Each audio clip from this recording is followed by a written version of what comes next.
Hey guys, it's Coach Justin from Ultimate Baseball Training. Today we're talking about how to maximize your range as an infielder. Let's get right into it.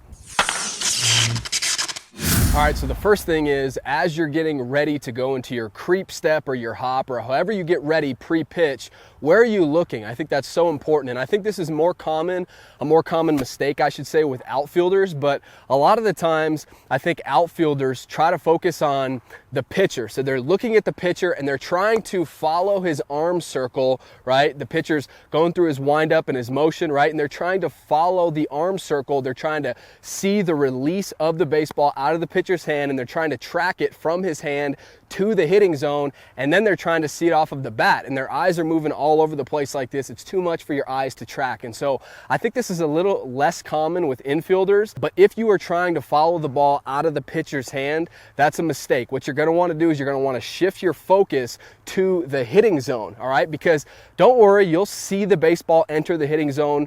You know, it won't be an issue whatsoever. You'll actually see the ball a lot better because you'll pick the ball up out of your peripheral vision. You'll see it enter the hitting zone, and you'll see it off the bat so much better. And we're talking about maximizing your range as an infielder, right? Well, a quick way to not maximize your range is not get a good read off the bat, right? So if you get ready and you're trying to follow the baseball out of the pitcher's hand and you kind of lose the baseball with your eyes, and then you go into your creep step and you get a poor jump, that's really going to hinder your infield range, not maximize your range. All right, so a little shift into just where you're looking. If you're not doing that, try it out. You should probably try it out in practice first before you just jump over and make that transition into a real game. But I'm telling you, if you're not looking in the hitting zone, that's going to be a big help.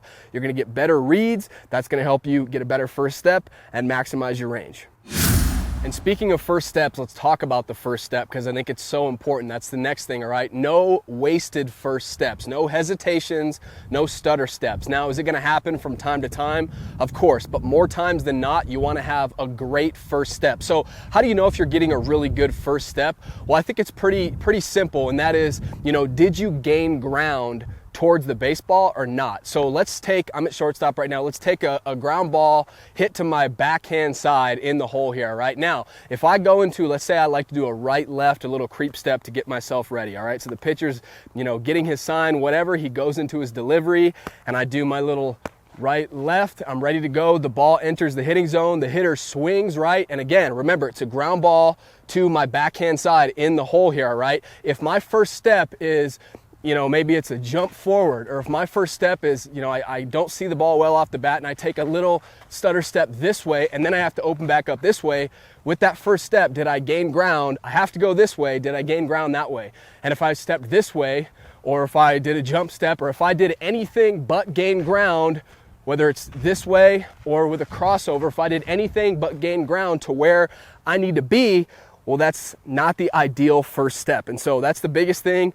The best way to do this is you have to work on it in practice. This is not something that's just going to come naturally in games without you putting in the reps in practice. And so it's great if your team does on-field BP. You know, instead of just being lazy and shagging ground balls like this, actually work on, you know, getting into your ready position and actually work on your first step. Or even if coach is fungoing you ground balls, either during practice, before practice, after, whatever, work on your first step because practicing it is the only way it's going to transfer into real games. But I really want to make that point. If you want to maximize your range, the first step is so critical, so don't waste it. Make a positive movement towards the baseball. The next thing you have to focus on to improve your range is you have to play at the proper depth, all right? And I say proper depth because I think it's a balance, all right? Because obviously the closer that you move in towards the hitter, towards the plate, right, that's gonna limit your range, okay? The further away that you get, the more ground you're gonna be able to cover.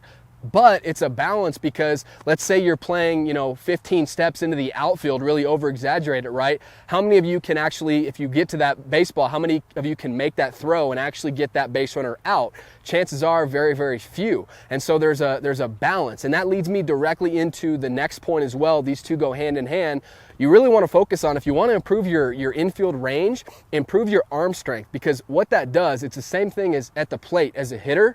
The more bat speed you have, the more time it essentially buys you. And the reason being, at the plate, is because the quicker you can swing the baseball bat, the more time you have to analyze, what pitch is coming and the pitch location and whether or not you should swing, right? If you have super slow bat speed, you have to start your swing super early. But the quicker your bat speed, the quicker you're able to get there, the more time you buy yourself. Well, it's the same thing with arm strength, right? The more arm strength that you have, the deeper you're going to be able to play, because you're going to be able to actually make those throws, right? If you play a little bit further back and you buy yourself some space to get to more balls, you want to have the arm strength to actually be able to throw that base runner out. So I think it's a fine balance, but make sure you're playing at the proper depth for you, for your speed, for your arm strength, because if you move in, and sometimes you have to play in, sometimes you have to move a little bit closer, with quicker runners at the plate and things like that, it is what it is. That's a game of baseball. But just make sure that you're trying to optimize your depth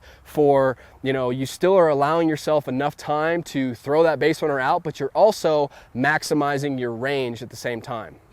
And then the last thing is this: you need to improve your footwork and your transfer, because this goes right along with what I was talking about with bat speed, right? At the plate, the more bat speed you have, the more time you buy yourself, the better your footwork is, and the quicker your transfer and the quicker you can get your throw off.